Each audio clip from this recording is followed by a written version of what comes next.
പ്രതിപക്ഷ നേതാവും DMK നേതാവുമായ ഉദയനിധി സ്റ്റാലിനെ ചോദ്യം ചെയ്യലിന് ശേഷം സ്റ്റേഷൻ ജാമ്യത്തിൽ വിട്ടയക്കാൻ മദ്രാസ് ഹൈക്കോടതി ഉത്തരവിട്ടു.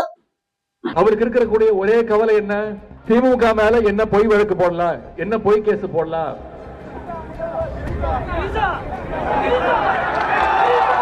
எங்க தண்ணி வருதோ இல்ல அங்க தண்ணி வரணும்.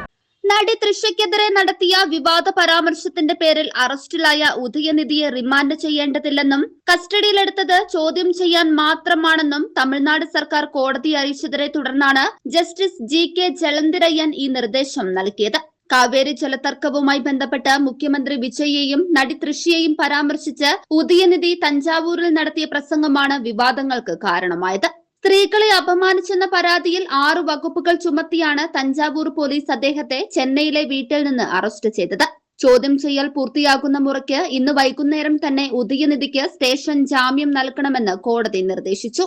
News desk 99 news, Chennai, Tamil Nadu. നമസ്കാരം.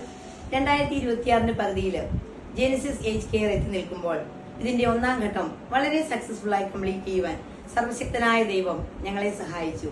ചില മാസങ്ങൾ മാത്രമേ ആയിട്ടുള്ളൂ ജെനസിസ് ഗാർഡിന്റെ പ്രവർത്തനങ്ങൾ ആരംഭിച്ചിട്ട്.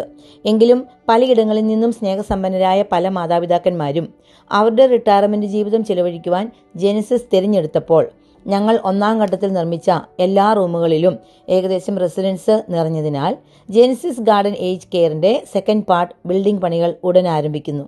നിങ്ങളുടെ റിട്ടയർമെന്റ് ജീവിതം നിങ്ങൾ തനിച്ചാണോ? നിങ്ങൾ വിഷമിക്കേണ്ട, ഞങ്ങൾ നിങ്ങൾക്കൊപ്പമുണ്ട്. ഞങ്ങളെ കോൺടാക്ട് ചെയ്യുക.